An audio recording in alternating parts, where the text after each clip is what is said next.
Bom dia. Essa é a apresentação dos resultados obtidos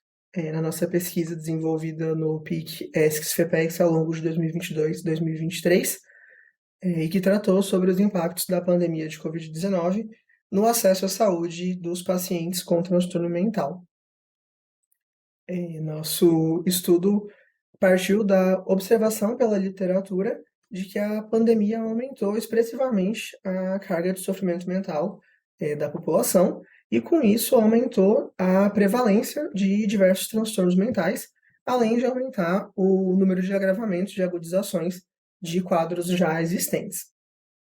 Nós sabemos também que as medidas de isolamento social impuseram uma barreira adicional, uma dificuldade extra para que esses pacientes tivessem acesso ao serviço de saúde, de forma que é possível que o número de atendimentos e o número de internações não tenha aumentado de forma compatível com o aumento observado no número de casos.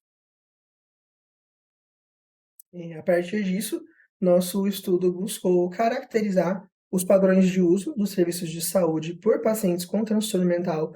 no Distrito Federal antes e durante a pandemia de Covid-19, para que nós pudéssemos comparar esses padrões de uso, esse comportamento de uso, e verificar se houve alguma alteração relacionada temporalmente com o início do estressor causado pela pandemia. Nós buscamos também comparar essas séries temporais de forma segmentada, com base no gênero do paciente, para identificar se o efeito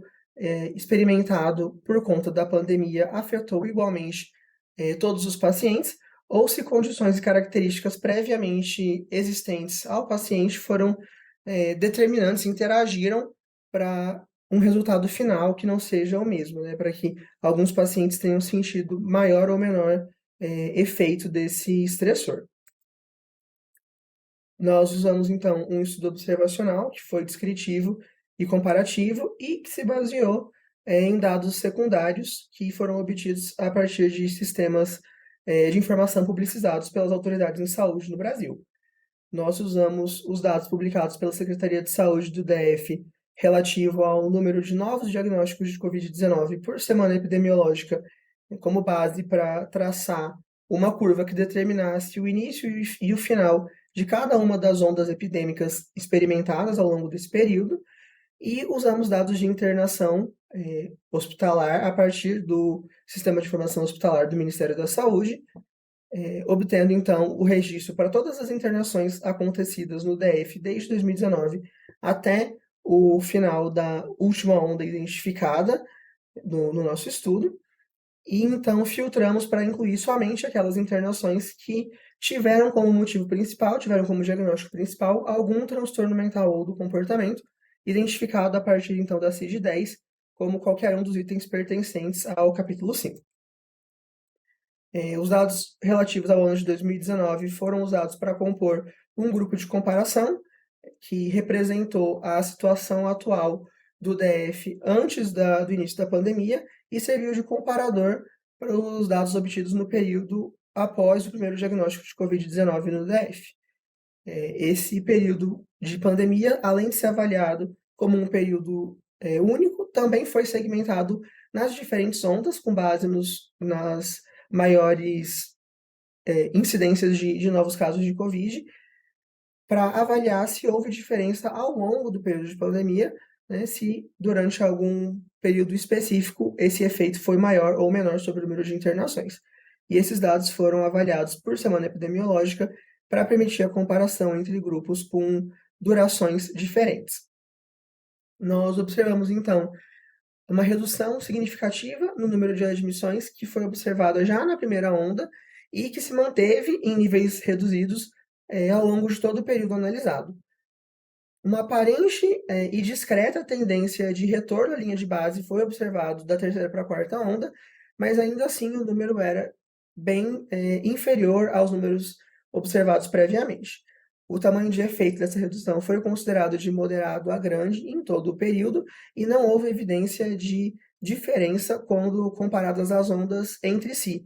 de modo então que esse efeito parece ter perdurado ao longo de todo o período das 4 ondas analisadas.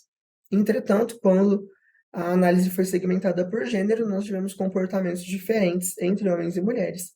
né? Ao passo que, com os homens, nós observamos uma redução acentuada já na primeira onda e que se manteve estável ao longo do período analisado, né? Então, com níveis mais baixos em todas as ondas.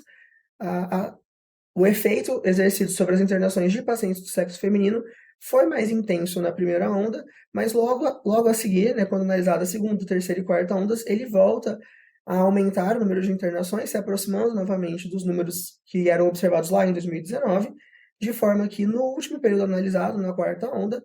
já não houve diferença estatística entre os valores prévios e os valores daquela onda. Dessa forma, a redução no número de internações pode ter sido uma representação, né, de uma maior dificuldade de acesso, de uma barreira geográfica de acesso ao serviço de saúde imposta pelo isolamento social, mas esse é um efeito que, além de complexo e multifatorial, interage com vários outros determinantes do acesso à saúde, de forma, então, que nem todos os pacientes serão afetados da mesma forma, a depender de gênero ou de outras características, como o diagnóstico principal, ou outras vulnerabilidades sociais que possam existir para cada um desses pacientes. Obrigado.